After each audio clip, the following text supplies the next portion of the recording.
ભારતીય જનતા પાર્ટીના 30 વર્ષના શાસનમાં ભ્રષ્ટાચાર એ શિષ્ટાચાર બની ગયો છે અને જ્યારે ભાજપ સરકારમાં જે વહીવટકર્તાઓ છે, જેના હાથમાં સત્તા છે, જેણે ભ્રષ્ટાચાર રોકવાના શપથ લીધા છે, પારદર્શક વહીવટ કરવાની જવાબદારી છે, જ્યારે એ જ લોકો અને એમના મળતિયાઓ સીધા ભ્રષ્ટાચારમાં પકડાય ત્યારે એનો સ્પષ્ટ મતલબ છે કે આજે ગુજરાતમાં વાડ જ ચીભડા ગળે, કોટવાલ જ ચોર છે એવી સ્થિતિનું નિર્માણ છે.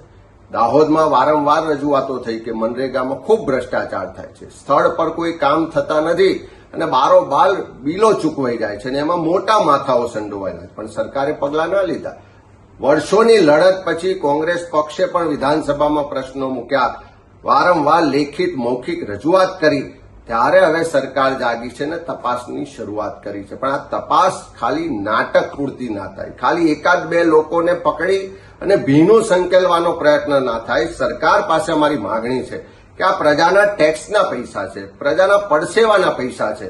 આ મનરેગા યોજના ગરીબ સામાન્ય માણસને 100 દિવસ રોજગાર મળે એટલા માટે આ કાયદો લાવવામાં આવ્યો છે.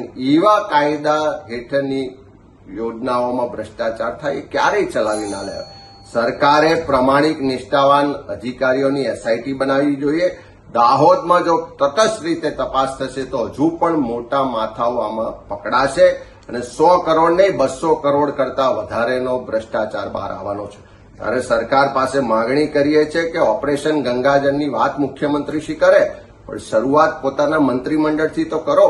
આજે એમના જ પરિવારના સભ્યો આ ભ્રષ્ટાચારમાં સંડોવાયેલાનું બહાર આવ્યું છે, તો તટસ્થ તપાસ કેવી રીતે થશે?